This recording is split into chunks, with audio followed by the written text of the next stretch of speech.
Veľakrát vnímam, že sa snažíme získať hojnosť matérie vizualizáciami, meditáciami, rôznymi rituálmi, ale hojnosť matérie aj napriek tomu neprichádza, alebo príde a aj veľmi rýchlo odíde. A potom sa pýtame, prečo mi to nevychádza? Prečo mi to nefunguje? Je to tak preto, lebo váš vnútorný svet bol po roky nastavovaný skrz rôzne manipulácie inak. Rôzne kolektívne presvedčenia, rodinné hodnoty, škola a tak ďalej. Toto tvorilo podvedomie nášho vnútorného sveta už od detstva. Tým sa v nás vytvorili rôzne bolesti a strachy, ktorých si v mnohých prípadoch ani nie sme vedomí. A tento náš vnútorný svet odráža náš vonkajší svet. Vzťah k sebe a druhým, reakcie, situácie, priateľstva, nepriateľstva a tak ďalej. Keď je náš vnútorný svet zanesený rôznymi nánosmi, dáva podnet našej mysli na tvorenie pokračovania v rovnakom rytme. Veľakrát vidím, ako ste niektorí zameraní len na tú materiálnu hojnosť. Najmä vo vianočnom čase môžeme vnímať tú matériu o mnoho viac. Pozorovať to môžeme hlavne u detí, ktoré nám už v útlom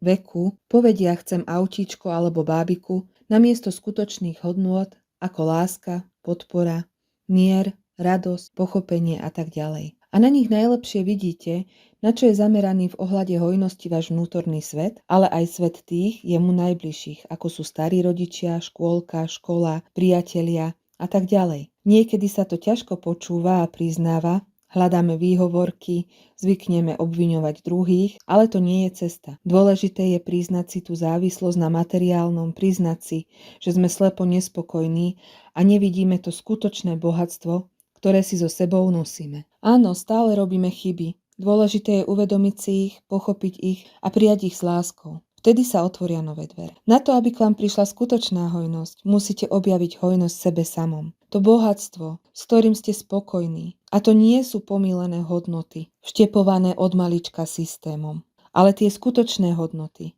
našej duše. Otvorte konečne dvere do svojej duše a objavte bohatstvo, ktoré si v sebe nosíte. Keď toto bohatstvo objavíte a začnete vnímať, váš vnútorný svet sa začne pretvárať a tým sa začne pretvárať aj váš vonkajší svet. Staré odíde, možno zažijete ešte nejaké drámy, ale to je v poriadku. Staré odchádza a vy sa z toho tešte, akokoľvek sa budete cítiť zle. V tom celom vyjde slnko, myslíte na to. Slnko, ktoré vás bude hriať vznútra a žiariť na tú krásu, ktorou sme dennodenne obklopovaní. Na Luvive sme pre vás pripravili špeciálnu výzvu Kreatívna hojnosť. Pripojte sa k majskej vlne tvorenia v kombinácii s cvičeniami potrebnými na pozornosť. Lebo tu potrebujete teraz nadovšetko.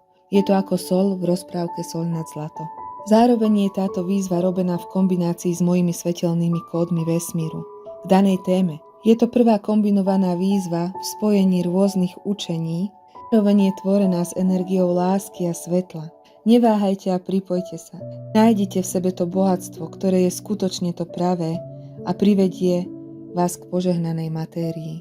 Teším sa na vás a všetkým krásny deň.